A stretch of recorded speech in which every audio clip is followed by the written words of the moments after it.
Life is a song. And what if your faith could help you hit the high notes?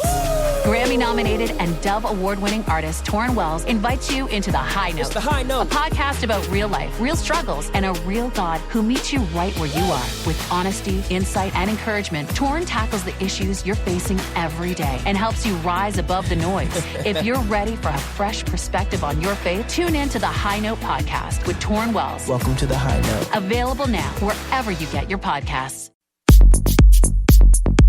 One of these men is a highly respected New York attorney, Lucas A. Ferrara. The other is a self-proclaimed man of the people, known as Mert Roberts. Their aim is to discuss the hottest issues impacting our city, state, and nation. Fasten your seatbelts. Shake it off with Mert and Lucas. Live starts now on AM 970. The Answer. Hey, and what's that one called, Alex? I like the beat. Switching up tonight, we're doing Alien Techno by Stasi Music. Oh, funny. Alien Techno. Well, let's take a deep breath, America, because something we were told would never happen recently did. Experts were saying not to expect any revelations in our lifetime. Not in any lifetime. Well, not unless the sky cracked open and the mothership parked itself over the Lincoln Memorial like it was waiting for a valet ticket. But here we are. The Pentagon has released what it calls never-before-seen files on UFOs, or in the sanitized bureaucratic dialect of Washington, unidentified aerial phenomenon. Now, a new government website, Bert, you can go check it out, war.gov/UFO, is now hosting 162 files from the military, the FBI, NASA, the State Department, the Office of the National Intelligence, and a bunch of other agencies. And that's not a rumor, Mert. That's the Pentagon, that's the White House, that's the Commander-in-Chief saying we're going to be releasing a lot of things. And the files are out now. So the question, my friend, isn't whether the government is finally talking. The question is, why now? And what exactly are we supposed to do with this?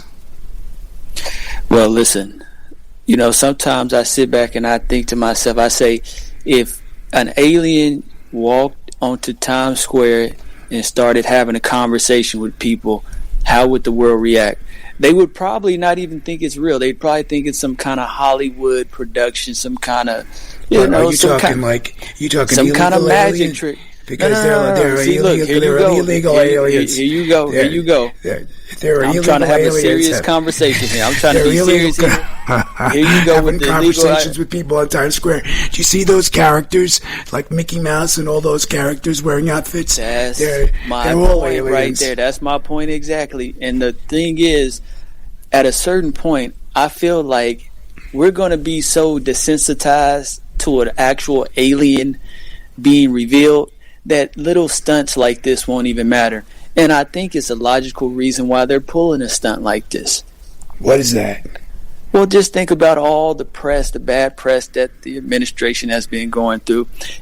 What's a good way to deflect from any type of negativity? Start to reveal what people think has already existed for years. But when the administration or the government confirms it, hooray, let's celebrate. But people are already we're desensitized to it. If an alien from Mars came here right now, Taylor Swift, Beyonce would still be more popular than Alien. You give the alien 2 weeks, and all of a sudden, when's Drake going to come out? What is this new album going to be? We'd be on to the next thing because we've already seen explosions on TV and film. We've already seen magic on film. We've already seen the Avengers walk on water and do everything and cause all these miracles. It wouldn't even have an effect for too long.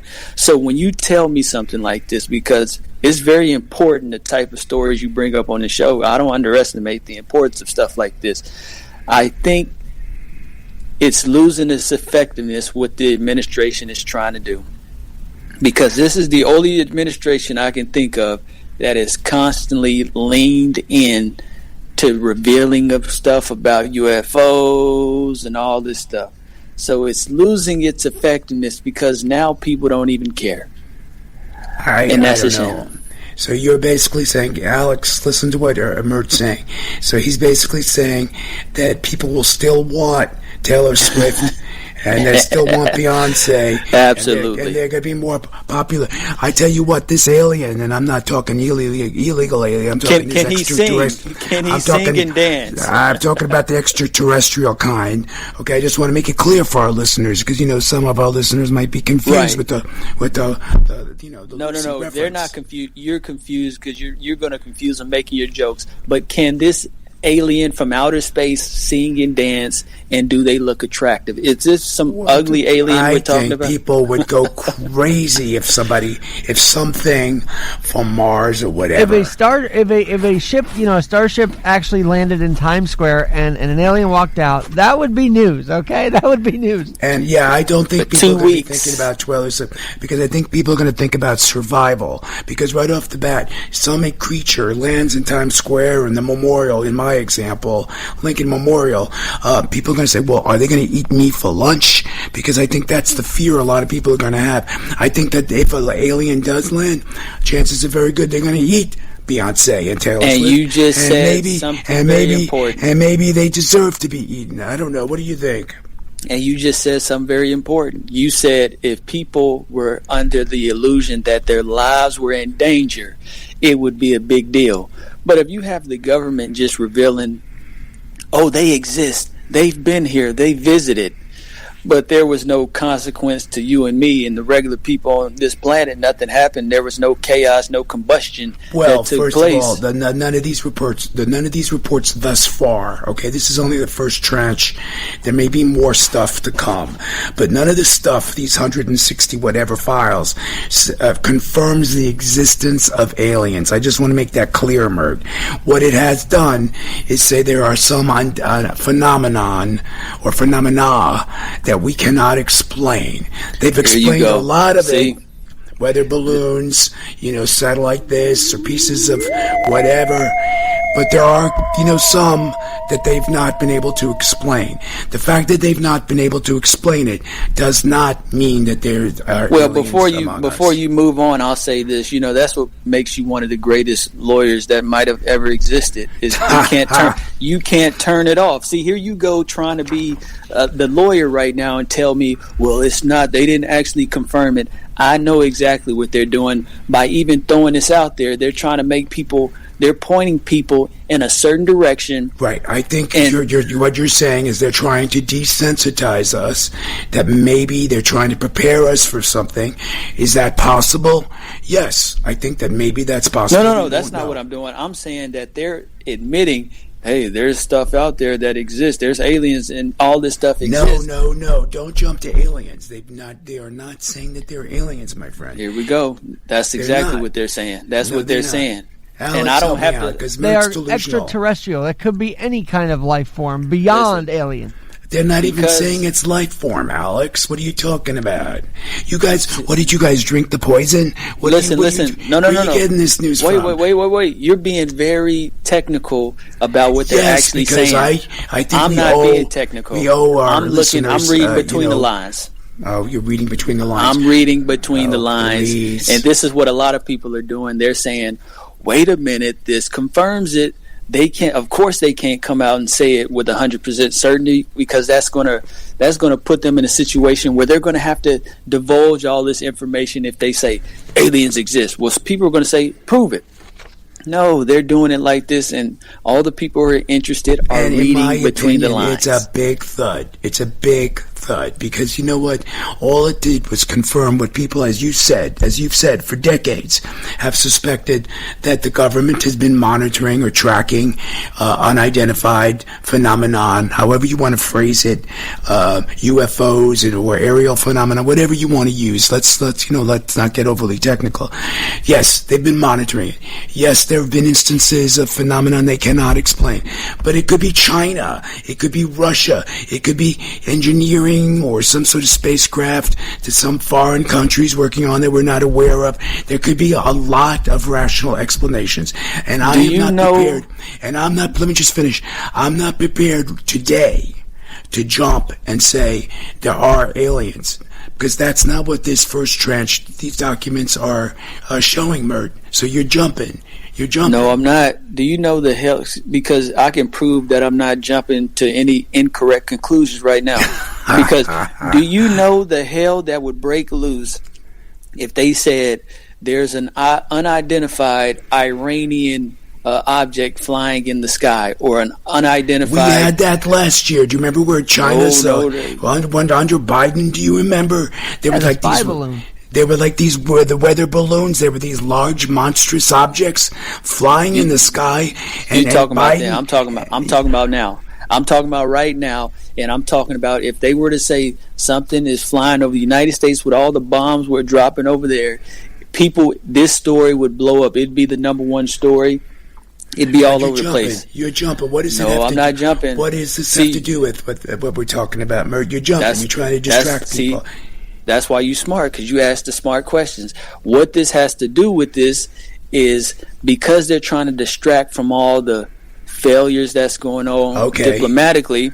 Okay. They're alluding to aliens. Think about it, because technically they didn't say aliens exist, but they're alluding to it as opposed to alluding to the fact, hey, maybe it's a Russian, or maybe it's an Iranian, or maybe it's a Chinese unidentified object, which would cause a different level of panic versus, wait a minute, that's right. Look, so you're causing the audience to panic already, Mert. Shame on you. That's how people will respond. But if you say aliens, now people say, wait a minute, now this is interesting. If aliens come down here, or if they exist, man, this could be something. So you know what, Mert? I think you're a little naive, and I chalk this up to your young age. Well, can I also quote War of the Worlds? Because that's correct. You're assuming that any aliens, if they were to exist, or if they do exist, and I'm not saying that they do, at least not yet. You're assuming that they're friendly. I don't know why you assume that.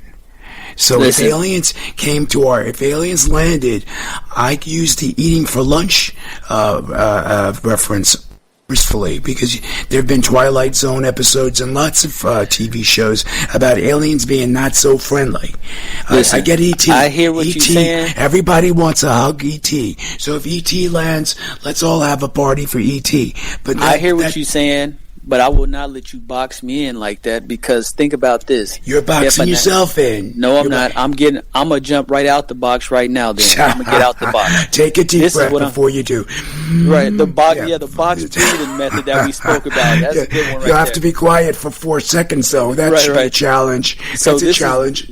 This is how I'm jumping out of the box. Think about this: if an alien crashed and was deceased, and we have evidence that something crashed and was dead, and we haven't released that, that's a lot different than a living alien visiting. If we were able to view and analyze a dead alien, that would be huge news just as much as a live alien being here. Yes. So that's I think what I'm that saying. In Mexico they found some remains of supposed aliens. Right. It was later debunked. People were very shocked and surprised and fascinated by it. But so what's your point, though? My point is, people wouldn't fear a dead alien. They would say, oh, this thing landed on planet Earth. Let me tell you something. It's like roaches, okay? They're like roaches now. When you see one roach, that doesn't mean that usually means there are a lot more, okay, behind the walls. So I don't know, my friend. I think you're being a little naive. Right now, there's nothing for people to concern themselves with. But I thought it's interesting that the government finally admitted what most Americans have thought for decades was the case. Because you know what the stats, I know you love surveys, and the few minutes we have left, for more than a decade, Mert, poll after poll has shown that Americans were not laughing. They really thought 47% of Americans believe that aliens have definitely or probably visited Earth. 47%. That's nearly half the country. And the real story isn't the believers, Mert. It's the undecided, the collapse of the undecided, because 10 years ago, half the country said, I don't know. So see, the numbers have been switching. Today, that number is down to 16%. So more than not, people are starting to believe in the existence of alien life. In fact, Pew Research, this is the final stat you can chime in on, found that 65% of Americans say that intelligent life exists on other planets. That's not fringe, my friend. That's not tin foil. That's mainstream. 65%. So when the Pentagon drops 162 files from all these various agencies, the question that comes to mind, the public isn't shocked. I didn't see any shock. The response was, what the heck took you so long? And that was my opening question. What were they hiding? Because what is the reason to hide this nonsense? There's nothing there. Well, you have to be very careful because you know, I'm going to give you credit for being a good soul. You know, you care about people. You know, you donate to charity and all this type of stuff, so you're a good guy. But a lot of people, they panic. And when people panic and they get, you know, discombobulated and they don't start thinking correctly and they go fly off the handle when you drop this type of stuff in their lap and they don't know what to do with it. If aliens all of a sudden exist, then you might look at somebody and say, that person's an alien. I might look at Alex. I might say, Alex, how does he have all this energy? This dude works 7 days a week. Yeah, you know, I've often wondered about Alex myself. It's funny that you mentioned I that. often find like I'm a specimen from another planet myself. So. He's at all these it's a mission. baseball Ladies and gentlemen, it's a mission. He's at nightclubs. He's doing all kind of stuff. And he doesn't sleep. He could be an alien. And if I was somebody who was to believe in these files and to, you know, get involved and wrap my whole world around these documents, I might fly off the handle. I can't handle it. And you have to think sometimes about how people react to this type of stuff. Think of all the children and the women out there who would get nervous and be uncomfortable and all of a sudden think about how unsafe it would be to go outside at night, because they might fear that they might get abducted by an alien and they might be up in a spaceship getting probed or something like that. Getting probed, yeah, that's everybody's fantasy. That's everybody's fantasy, getting probed by an alien. You don't want the probe, all right? Nobody wants to be probed. Well, some people might like it, but we won't go there, right? Alex, so you think this is like a big joke like Mert does? Because I don't get the I don't think it's a big joke. I think it's a warning sign, but I want to see what else they know. By the way, this is something that drives everybody crazy, especially in the UFO world, because, you know, they want to feed into this. They literally feed into this information. So I'm intrigued to see what else they release. I do think there's something out there. I really do. Well, you know, look. And so I don't think it's a joke. I think it should be taken seriously. Okay, and I respect that.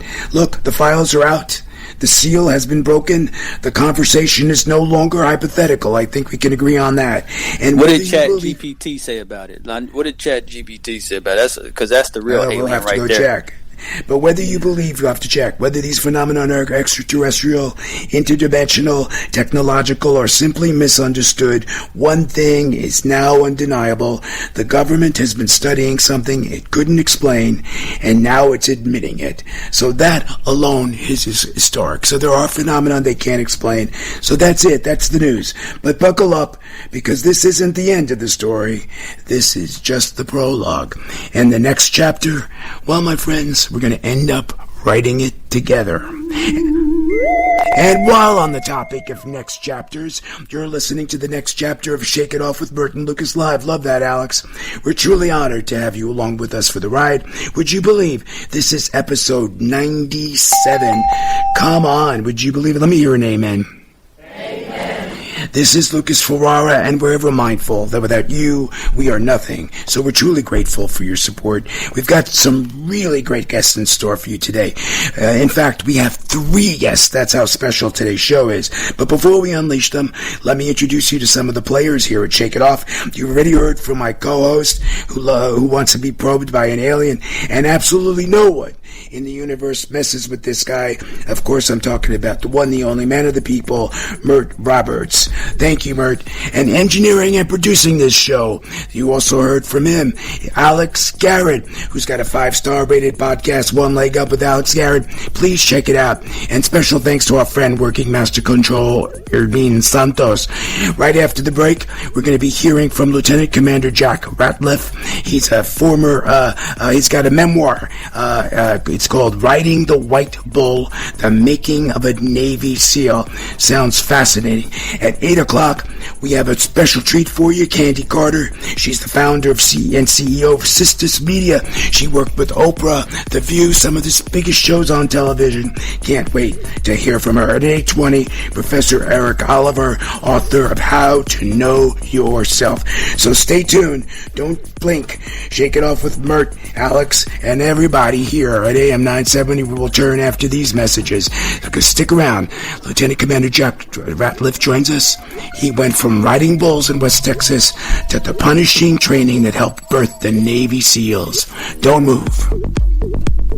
Over the last 30 years, Newman Ferrara, a New York City law firm, has evolved into a national practice focused on real estate, commercial, litigation, civil rights, class actions, and other complex litigation, representing many of the city's largest property owners, managing agents, and thousands of tenants. Newman Ferrara handles some of the nation's most significant class actions and civil rights matters. Newman Ferrara at 55 East 59th Street, New York City. Go online to newmanferrara.com. That's newmanferrara.com. Listen to the firm's name partner, Lucas Ferrara, every Saturday at 10 a.m. on Dottie Herman's longest-running real estate radio program, Eye on Real Estate, on AM 970. A real estate lawyer for 35 years, Lucas is a professor at New York Law School and is also a published author with books on real estate and New York's landlord-tenant law. Tune in Saturdays at 10 a.m. to hear Lucas's unique perspective and advice on Eye on Real Estate. Born on America's darkest day of September 11th, the Tunnel to Towers Foundation has been helping America's heroes ever since. Heroes like Fire Captain Andrew Donner. Inspired by the bravery of New York City's firefighters on 9/11, Andrew devoted his life to serving his community. He rose to the ranks of his fire department, sharing his knowledge, training rigorously, and leading with courage. But after a brave battle, Andrew lost his life to lung cancer caused by occupational toxins. Andrew leaves behind his beloved wife, Jessica, their son, his parents, and sister. Tunnel to Towers honored Andrew by paying the Donner family's mortgage. Please help more families like the Donners. Your donation to Tunnel to Towers can bring hope and security to families who have sacrificed so much for us. Donate $11 a month. Go to t2t.org. That's T2T.org. This is Seth Leibson for Townhall.com. In an age of fleeting stories fed by a constant conveyor belt of crisis and frenzy, keeping all of us in a common state of agitation with little ability to focus on the meaningful, let us do exactly that as we prepare for Memorial Day coming up in another weekend. The great historian Wilfred McClay once wrote, quote, "Without memory and without the stories by which our memories are carried forward, we cannot say who or what we are. Without them, our life and thought dissolve into a meaningless, unrelated rush of events," close quote. The commemoration of those who, in the words of James Garfield, made immortal their patriotism and their virtue in defending this country, gave us the greatest lessons in who and what we are, and with the greatest of meaning. Who and what we are matters. Thus, the memory of them and what they did for us matters. They are antidotes to meaninglessness. We can celebrate 250 years of our country's life because of those we reflect on this Memorial Day. Thank God for these heroes. I'm Seth Leibson.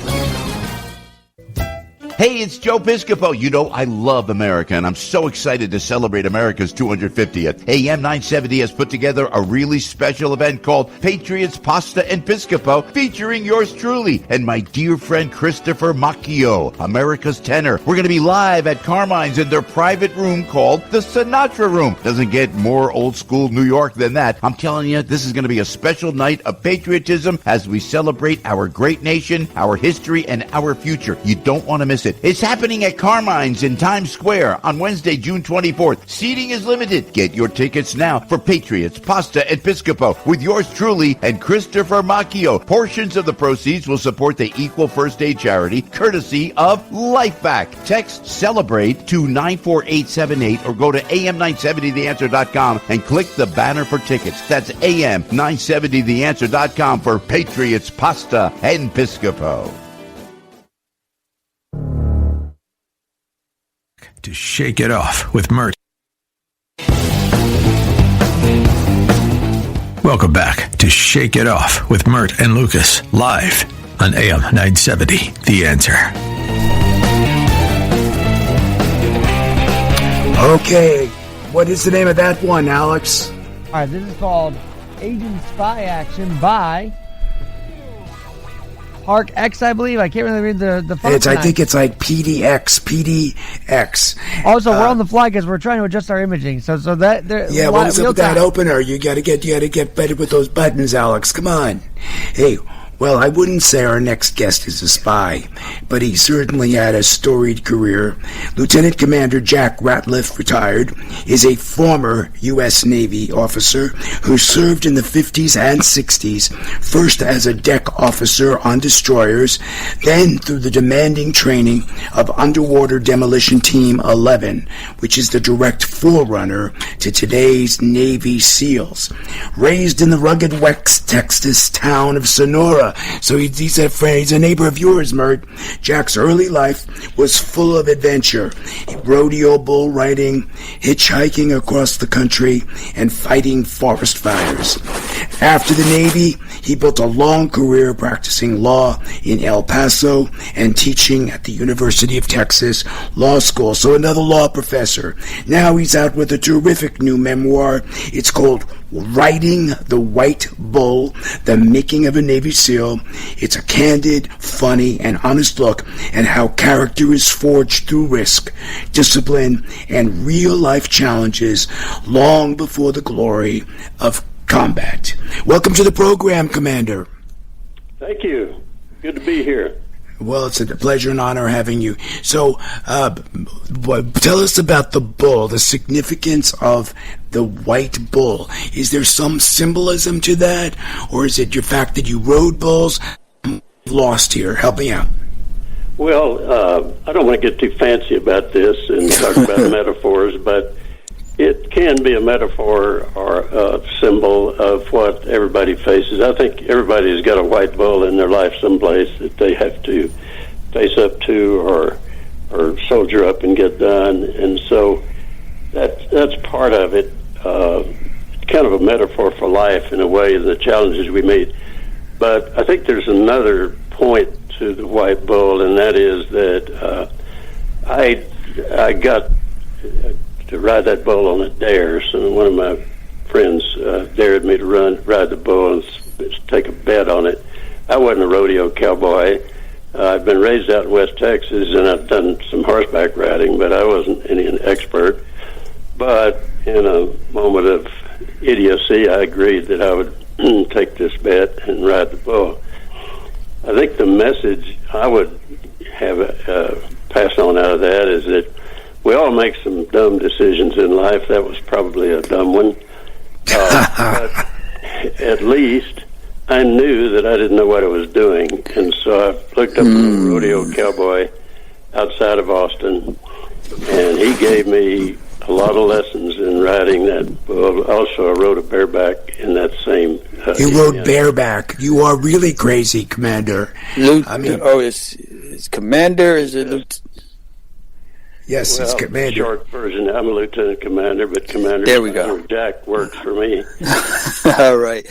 Commander, let me ask you this, because we just spoke about some intelligence being released to the people about aliens. Do you ever?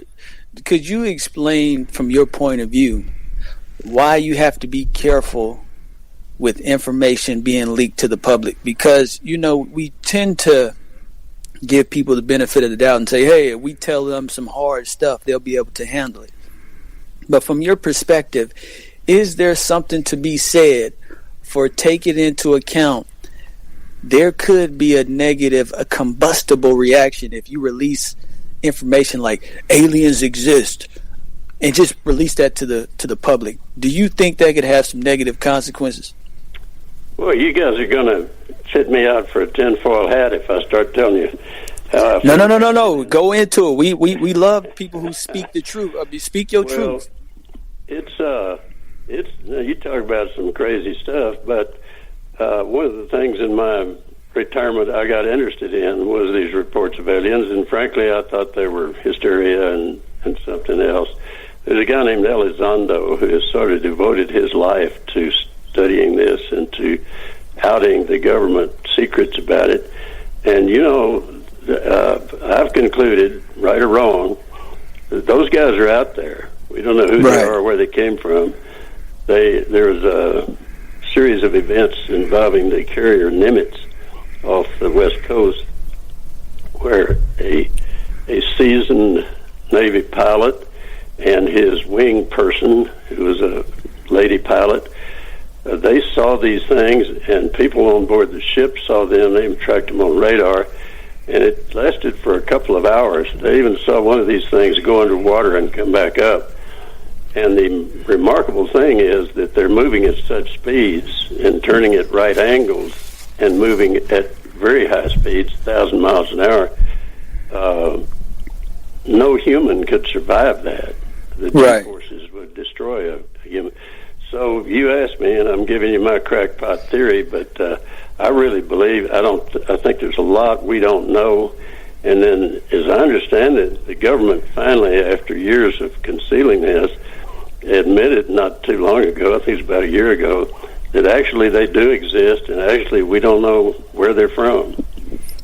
And do you think that that's been for the benefit of society, the slow rollout, or would you say just dump it on the world and let everybody know the truth? Because in my mind, I think the government has a responsibility to look out for stuff like this and make sure you don't put too much on people. What do you think about that? Well, that's a really interesting question, because I think there's a fine balance there.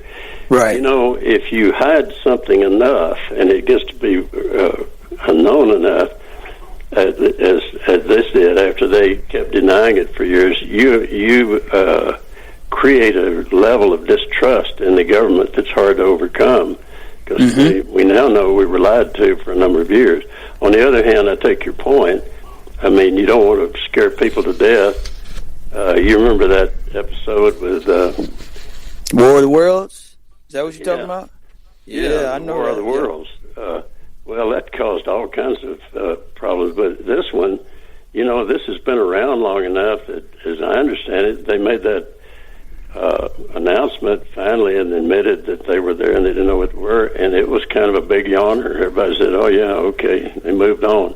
I'm not sure they could have done that if they had, as your point, if they'd have said that earlier before these reports had all leaked out. I'm not sure that people could have handled that. But, that's really a fine line, and I'm not sure I know the answer, because you don't want to panic everybody and everybody upset. On the other hand, there's a point at which you really do have to level with the public. My personal view is that the American public can handle more information than we think they can. Yeah, no question about that. Commander, we have only have a few minutes before our first commercial break, and you will come back after the break.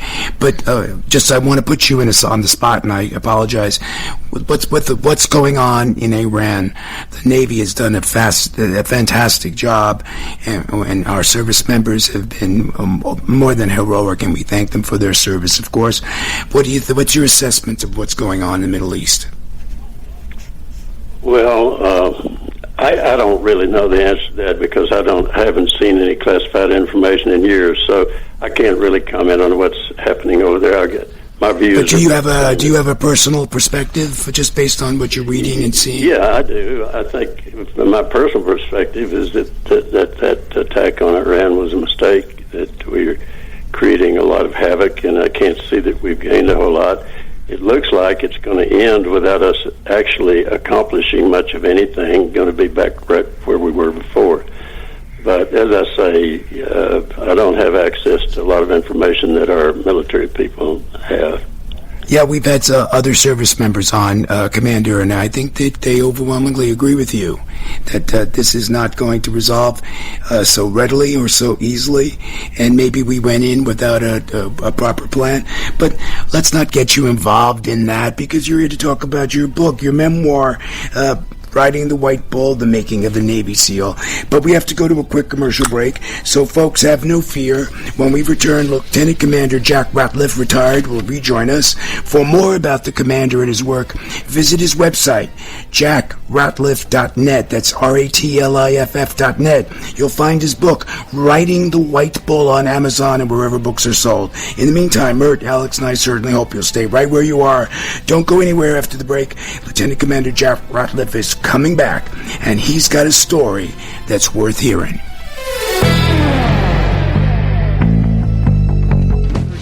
Newman Ferrara, a New York City law firm, has evolved into a national practice focused on real estate, commercial, litigation, civil rights, class actions, and other complex litigation, representing many of the city's largest property owners, managing agents, and thousands of tenants. Newman Ferrara handles some of the nation's most significant class actions and civil rights matters. Newman Ferrara at 55 East 59th Street, New York City. Go online to newmanferrara.com. That's newmanferrara.com. Listen to the firm's name partner, Lucas Ferrara, every Saturday at 10 a.m.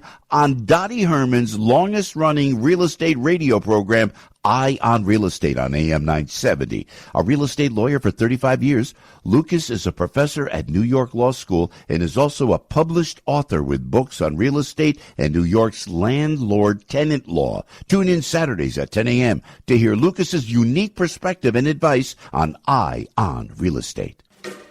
Hey, this is your chance to enjoy a special night of music, fellowship, and celebration. Join us for Patriots Pasta and Piscopo, a memorable evening as Joe Piscopo brings the timeless sounds of Frank Sinatra to life. He'll be joined by acclaimed tenor Chris Macchio, known for his powerful performances of patriotic favorites and classic standards. Enjoy dinner, drinks, and live music at Carmine's in Times Square on June 24th. Enter for your chance to win 2 tickets on AM970theanswer.com. Hi, it's Joe Piscopo. Have you heard what is being said about gold and silver? Jamie Dimon just said gold can easily go to $5,000 to $10,000. Bank of America's strategist Michael Harnett said $6,000 gold in the spring. And now multiple reports are noting a historic squeeze in the physical silver market, which is why silver has been outperforming gold this year. Yet both are significantly outperforming the U.S. stock indexes. This is why many people are calling my friends at Landmark Capital. When you call, you get a free information packet about gold and silver. If you have a 401k or IRA, you will also learn how to take advantage of physical gold and silver in your retirement without a tax liability. Give Landmark Capital a call today at 844-604-2575. That's 844-604-2575 or landmarkgold.com. That's landmarkgold.com. We love bringing you products that improve your life. Well, this product can save your life or the life of those that we cherish the most, our youngest children. There are approximately 5,000 choking deaths in the U.S. each year. One child dies every 5 days from choking. Children under the age of 5 are most at risk. There is a solution. It's called LifeVac. Arthur Lee is the founder, CEO, and inventor of LifeVac. LifeVac is a simple rescue device that can change your child's life in a choking emergency. It's non-invasive and easy to use, and one kit fits the whole family. If you have a young child in your family, I strongly recommend you visit the LifeVac website at lifevac.net. That's LIFEVAC.net. Listen to Arthur's compelling story and view the videos demonstrating its ease of use. LifeVac works in 3 simple steps: place, push, and pull. The LifeVac device dislodges the obstruction and suctions out the food or object. It's that simple. Lifevac.net, made in the USA, and FDA registered. RedState.com captures the pulse of grassroots conservatism. Red State staff of contributors are on top of breaking news with stories and analysis that challenge the established agenda. RedState.com educates, motivates, and activates passionate conservatives across America, arming them with the facts that put them ahead of the political curve. No wonder RedState.com is a must-read for elected officials and for citizens who want to make their vote count. RedState.com is the place where influence meets action. Log on to RedState.com today. Welcome back to Shake It Off with Mert and Lucas, live on AM 970, The Answer. We have been speaking with Lieutenant Commander Jack Ratliff, a man who went from riding wild bulls in West Texas to the punishing training that helped forge the Navy SEALs. His memoir, Riding the White Bull, is full of grit, humor, and hard-earned lessons about character under pressure. For more about the commander and his work, visit his website, jackratliff.net. That's Jack, RATLIFF.net, and you'll find his book, Riding the White Bull, on Amazon and wherever books are sold. And by the way, we'll also have links posted on our website, shakeitofflive.com. So, Mert, you have a follow-up or a question for the commander? Absolutely. I want to go in a different direction because I love speaking to people who've done stuff like this gentleman has here, because the thing I want to do is get into your mind, because when you go into service for the government and protecting our people and everything like that, do you feel like you've been let down? It doesn't have to be you per se, but just in general, people such as yourself have been let down because there is a toll that is being taken on your minds and your mentality and your lives. And then the way that these veterans and some of these people get treated after they're done with service, do you feel like the government sometimes lets you guys down? I think we go into wars that are ill-advised. I think the consensus now is that Vietnam was probably a mistake. We didn't accomplish anything there. We got a lot of Americans killed. I'll tell you, I've got a close friend here who has got, I was really lucky. I was in after Korea and before Vietnam. I never heard a shot fired in anger. Well, I did have one deranged drill instructor who took pot shots at me when I was in the water, but that's an aberration. But my wife does a lot of work with the homeless here in Santa Fe, and I go with her sometimes. And you see guys there that they're never going to have another peaceful moment in their life unless they're knocking it out with drugs or drink. Right. And I think we did that. And so I think we tend to be trigger happy as a society and our government always, and that's not limited to either party. And Democrats have done it, Republicans have done it. But if I had any say at all, I would try to avoid these wars unless they're absolutely necessary and we're having to defend a national interest, which I don't see is involved today. So do you think the way that we fight wars now, where it seems like we drop bombs on strategic targets, do you think that's a better way to fight wars? Because, you had the incidents where the kids were killed over there in Iran because we're dropping bombs on targets as opposed to invading. Do you think that's a better way of doing things? Even if you disagree with the war, can you say that's preferable than sending people in there? Well, I think almost anything's better than sending people in on the ground. But we've created a lot of ill will with these aerial bombardments. And I don't fault the military. Our military has done a terrific job because they're carrying out their orders. But you can't avoid that when you start as much bombing as we've done or that the Israelis have done. You're going to kill some civilians who are innocent people. So I don't know. I guess it really sounds funny coming from a retired military guy, but I've become more and more of a pacifist as I've... Not at all. you sound like a fighter who's been, kicked in the head a bunch of times. You're like, hey, maybe that's not such a good idea to, kick people in the head. Or maybe, Commander, it's a little bit of that Santa Fe desert wind getting to you, but it's very beautiful out there in Santa Fe. Lucas, let me ask one final question before we move on. Okay, at the end of the day, you say you're a pacifist now, right? Yeah, I'm leaning that way, sure. I wouldn't say I'm not like a Quaker. I think there are times when you do have to go to war, and we need a prepared military. But I think we do it without really thinking through the consequences too often. So the final question I would ask you is, when you wrote this book, did it clear out some of, some unresolved issues you were dealing with? Was this great question. The point of this book to say, you know what, I've really been through some intense stuff, even if you weren't involved in the act of shooting or whatever, the act of fighting. I've been through some intense stuff. Let me write about it. Yeah, I think there was some of that. It's you kind of expiate your demons by writing, and I think there was a good bit of that in the book. I guess I can't put my finger on any transformation that it caused, but it caused me to look back. I look back on what an idiot I was when I was 20 years old. I had one of the interviewer ask me, he said, if you had something to tell yourself at 20 years old from your vantage point now, at 91 years, what would you tell yourself? And I said, I would say, don't ride that damn bull. Now, Jack, did you say you're 91? Yeah. God bless you.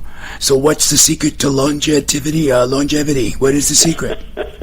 Is it the Santa Fe air, or are you an alien? Is that the... Come on. Yeah, I could be. The secret is to get a lucky draw from the gene pool. That's the first secret. Yeah. We don't control this. I know people who've taken better care of themselves than I did when I was in my 20s and 30s, and they're not with us anymore. That's part of it, but part of it is I've always taken exercise. It's one reason I wanted to go into the UDT and the SEALs is I was getting out of shape on that destroyer, and I've always exercised, and it's almost impossible on a small warship like that to get exercise. And so one of the things that motivated me, I guess one of the main things that motivated me was I just wanted to get off that ship and get back into some kind of shape. But I've always run, and I've always done. I still play tennis, and so I think that has a role. But in the end, you just got to be lucky with your genetics, and we don't get to control that. Yeah. Well, bless you, and many more decades. Let's get back to your book because we're starting to run out of time. What are the messages that you hope people take away from your book? I guess, there's an old saying. I was raised out in West Texas. An old saying out there, good gravy will cover a lot of bad biscuits. And the bad biscuit was me making that rash decision to ride a bull, and the good gravy was I figured out how to go get some instruction and save myself. So I guess the message that I would want to convey is you can overcome a lot of rash, bad decisions. Better not to make them, of course. You can overcome some bad, rash decisions by preparation afterward to get yourself geared up for whatever it is you're committed to do. You know what? The thing that I'm interested in, do you ever miss what you've been through in your life? Do you ever miss certain aspects of what you lived through? Now, I understand because of your age, that'd be the simple, I miss being young, but are there any things that you miss in particular? I think I miss the camaraderie that when you go through that training with some guys, and by the way, nothing like combat warriors deserve our praise, and they do things far more difficult and frightening than I did. But when you go through that training with people, there's a bond there, and that I don't see very often in civilian life. Right. So that bond it lasts a lifetime, doesn't it, Commander? Oh, it absolutely does. Yeah, I'm still in touch with some of those guys that I went through training with. Now, your early service took you from destroyers to UDT training. How different was the reality from what most people imagine about that world? In other words, we all have this fantasy about Navy SEALs and underwater, those dives and those missions. But, tell us about the reality of that stuff. Well, I'll tell you, when the first day we showed up, there were 45 people and trainees. And we had an instructor, a drill instructor, a little bandy guy, and he said, you may think you don't have the body for this. And I didn't. I was out of shape. You may think you don't have the body for this, but if you have the willpower, the Navy will give you the body. And that's exactly what happened. The 9 people who finished out of that 45, you never would have picked them out of that 45 in the beginning, but it was not what was on their biceps, it was what was between their ears that got them through. I figured out fairly early that it wasn't about physical prowess, it was about your mental state. And I played all kinds of tricks on myself to get through that training. I took it like a recovering alcoholic. I'd say, okay, I won't quit today, and then I can quit tomorrow. Sometimes I'd have to cut it down and say, I won't quit this morning. I even got it down at times to say, I won't quit in the next 10 minutes. If I get through this 10 minutes, I'll do another one. And that was not the only mental trick I played, but it's one of the ones that got me through that. And I guess when you boil it down, the virtue that I saw in the guys who made it through was tenacity. The Navy figures, the SEALs figure, you take this guy and you just harass him every way you can think of it and make his life miserable, and you look up in about a month and see if he's still hanging around.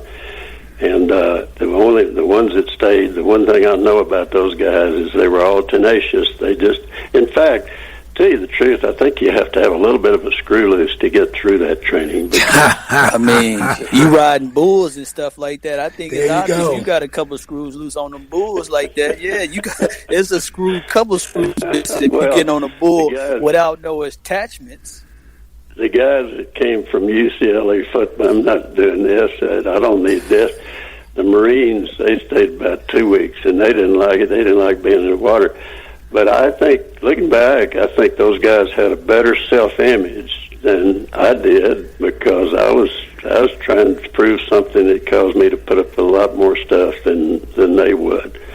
But I'm not accusing my teammates of being crazy. They're some of the best adjusted people I ever knew, but I do think you have to have a little kind of weirdness to get through that. Now, you write about loyalty, trust, the bonds formed under stress. Which of those were hardest to navigate when you were in the Navy?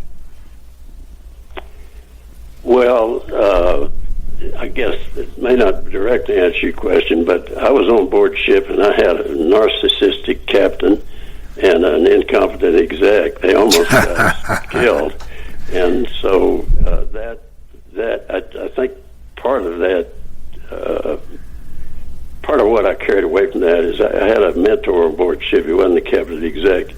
And we were grousing around and saying, well, we're not going to do this or that. And he called us aside and he said, look, you signed on for this. Said they didn't put you in some press gang like you're in the old British Navy. You signed on for this to do a good job. He said, those guys are not going to change, but let me see you screwing off because you don't like the captain or the exec. And we didn't. And I like to think we would have performed that way anyway. We took great pride in trying to get the job done, not because of our leaders, but in spite of our leaders. Amen to that. Now, did writing the book, writing The White Bull, feel like closure for you, Commander? Or was it more of a reflection, or was it something else? How would you characterize it? Well, I got to confess that the underlying reason I wrote that book is for my grandchildren and great-grandchildren. You know how you look at old family albums, you see all these old people, you don't know anything about them, and I wanted them to know some things about me. I have this fantasy that some kid 3 generations from now will reach up and pull a book off the shelf and he'll say, Dad, what's this? And then Dad will say, well, that's a book, son. People used to read those and get information. Oh, that's funny. He'll say, well, you could read that and you learn about your great-great-grandfather, and the kid will probably say, you know, we don't read anymore. We get our information from holograms or something. So you can't predict the future, but that may not answer your question. But I think my primary motivation, I just wanted to leave a marker in this world about who I was and some of the things I did for my descendants. Well, I think you left a wonderful mark on the world. We thank you for your service. God bless you on your 91 years of age, and may you live a long and prosperous life. And thank you so much for joining us, Commander. We've run out of time. For more about the Commander and his work, visit his website, jackratliff.net. You'll find his book, Riding the White Bull, on Amazon and wherever books are sold. We'll also have links posted on our website, Shake It Off Live. Did I get it right, Commander? Yeah, thank you so much, guys. It was a pleasure. Thank you. Bless you. Next up, Candy Carter. She's the founder and CEO of Sisters Media and one of the most accomplished executive producers in modern television. Can't wait to speak to her. Her work has shaped some of the most influential and culture-defining programs on the air. But first, we need to take a break, so it's imperative you come back after the news at the top of the hour. But once that's all done, Mert, Alex, and I, along with the rest of the team, will be waiting right here for you. We know you want it. We know you do. Shake us, but Shake It Off Part 2 right after this. The Arthur Aidala Power Hour is sponsored by Aidala, Bertuna, and Kamens, PC. Life is a song. And what if your faith could help you hit the high notes? Grammy-nominated and Dove Award-winning artist Torrin Wells invites you into The High Note. It's The High Note. A podcast about real life, real struggles, and a real God who meets you right where you are. With honesty, insight, and encouragement, Torrin tackles the issues you're facing every day and helps you rise above the noise. If you're ready for a fresh perspective on your faith, tune in to The High Note podcast with Torrin Wells. Welcome to The High Note. Available now wherever you get your podcasts.